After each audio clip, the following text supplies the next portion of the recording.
message from Chris Marsden from the Socialist Equality Party. WSWS.com has been a fantastic source reporting accurately on the Julian Assange case.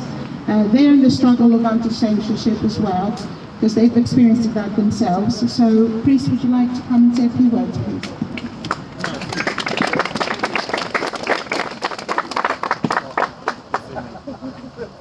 John Shipton said this month of the British authorities that they will murder Julian one way or the other. Disgusting. Now, no father should ever have to utter such a sentence. But he did so after visiting Julian in this prison, explaining that he has lost 15 kilos in weight, and he's in the prison hospital 22 hours a day in solitary confinement. Of course, we all know that Julian should never have been incarcerated in this hellhole, but even so, he should have been released. Instead, he was remanded until his extradition in February by a judge citing his history of absconding. Now, this is a rotten lie. Julian Assange is the most high-profile political prisoner in the world today. There's as much chance of him absconding as there would be the Pope. His continued imprisonment is at the very least vindictive, but Julian's father is correct. It represents a grave danger to his life, an imminent threat.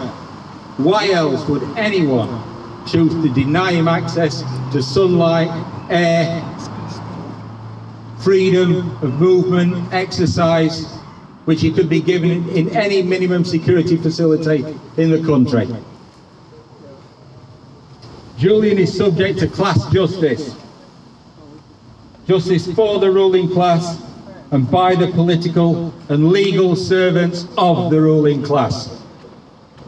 Their sole aim is to silence him at all costs, and no crime is too dirty for them to commit.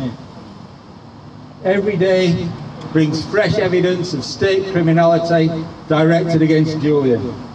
A case he brought in Spain's High Court has led to an investigation of David Morales, the director of UC Global, and his company, who was supposed to be contracted to protect the American embassy in London, but were in fact dedicated to spying on Julian Assange. Morales is a military figure hired by the former Ecuadorian President Rafael Correa and maintained in his position by Lenin Moreno, indicating collusion with the US over years, long before Julian was expelled from the embassy in April. This was under direct orders from Donald Trump, but it was carried out with the full and active support of the Democrats. The stench of corruption and his hypocrisy in daily political life is becoming unbearable. This Thursday, the US Senate Intelligence Committee released a complaint by an unnamed CIA agent assigned to the White House, which stated that Trump, quote, is using the power of his office to solicit interference from a foreign country in the 2020 US election. Trump had sought to pressurize Ukrainian President Vladimir Zelensky to initiate an investigation into Hunter Biden, the son of the former Democrat Vice President Joe Biden, over his receiving hundreds of thousands of dollars for sitting on the board of a Ukrainian energy firm. In response, Trump, in typical gangster style, denounced the whistleblower as a traitor who was close to being a spy. He said, "You know what we used to do in the old days when we were smart, with spies and treason, right? We used to handle it a little differently than we do now." The Democrats, of course, were outraged. A whistleblower revealing high crimes and misdemeanors was being openly threatened with violence, even death, because Trump had cited the crime of espionage. The noble Democratic chairman of the House Intelligence, Foreign Affairs and Oversight Committees issued a joint statement charging Trump with witness intimidation and warning, quote, threats of violence from the leader of our country have a chilling effect on the entire whistleblower process, with grave consequences for our democracy and national security. The House Intelligence Committee Chairman Adam Schiff added that all Americans must denounce such witness intimidation. Now, where is the denunciation of the charging of Julian Assange with 17 alleged violations of the Espionage Act carrying a sentence of up to 175 years in prison? Who, in the official political circles, either in the US or Britain, is ready to denounce the plan to railroad him to America to face a show trial? Who will declare the threat to his life as a threat to democracy? As for intimidation, who will speak for heroic whistleblower Chelsea Manning, who was in prison without charge for 6 months for refusing to testify against Julian Assange before a secret grand jury? None of these political scoundrels, that's a fact. Why? Because Assange and Manning exposed imperialist criminality, including war crimes in Afghanistan and Iraq, of which the Republicans and Democrats are both guilty. And because further wars are being contemplated, along with a ramping up of state surveillance and other anti-democratic measures directed against the working class. The targeting of Assange and Manning takes place even as Trump is threatening war against Iran, with Britain, Germany and France signalling their assent. Boris Johnson did so while hailing Trump as the ultimate deal maker. In April, Johnson said it was only right that Assange now faces justice. Since then, we've all been provided with ample proof of Johnson's own respect for the law.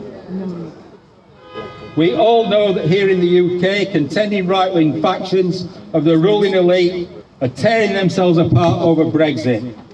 But they're united in one thing: the understanding that state repression will be required to deal with the social and political opposition generated by the threatened collapse of the UK economy. Operation Yellowhammer revealed plans to deploy 50,000 troops, 10,000 riot police, and bring in emergency legislation to outlaw strikes. And no one is opposing this, including the Labour Party. That is why those who have exposed state crimes in the past must be made an example of and silenced forever. And that is why we must do all in our power to defeat this state conspiracy and free Assange and Manning.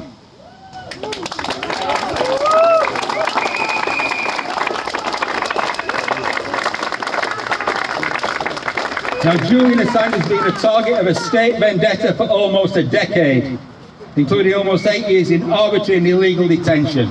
The Socialist Equality Party in the UK, our co-thinkers internationally, and the World Socialist website have defended him from day one. Our work focuses on the mobilisation of the working class to demand an end to the persecution of Assange and Manning as prisoners of the class war, as the spearhead of the fight against imperialist war and the sharp turn towards authoritarian rule. Only this immense social force, the international working class, has the power to defeat the ruling class, its politicians, its judges, its media, its spies, and its police military apparatus. We will go forward in this fight.